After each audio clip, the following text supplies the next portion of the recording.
భార్యకి పిల్లలకి తగినటువంటి జాగ్రత్తకి డబ్బు దాచకపోతే, పొలం రూపంలో, స్థలం రూపంలో, ఇల్లు రూపంలో తగిన జాగ్రత్తలు చేసి చెయ్యకపోతే ఈ తర్వాత వీళ్ళ మొహం ఎవడూ చూడండి, అనుమానం లేదు. అది కనపడితే కూడా అశుభంగా భావించేస్తారండి ఇంక రకరకాలుగా.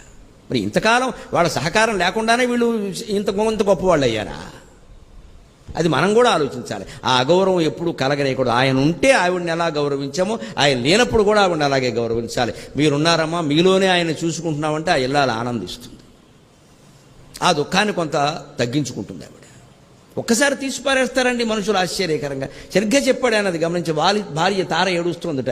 మామూలు వాడి పెళ్ళడానికి పెద్ద సమస్య లేదయ్యా, ముందు స్థితి తర్వాత స్థితి ఒకలాగే ఉంటుంది. కానీ ఒక మహారాజు భార్య పరిస్థితి ఎలా ఉంటుందంటే, ఒక పెద్ద పదవిలో ఉన్నటువంటి నాయకుడు, ప్రపంచ ప్రఖ్యాతిగాంచినటువంటి కళాకారుడు ఎవరైనా సరే వారి పరిస్థితి ఎలా ఉంటుందంటే, వారి భార్యల పరిస్థితి ముఖ్యంగా ఆయన ఉన్నంతకాలం బ్రహ్మాండంగా ఏ లోటు లేకుండా అన్నీ నడిచిపోతూ ఉంటాయండి. ఇంటికి చీరలు అన్నీ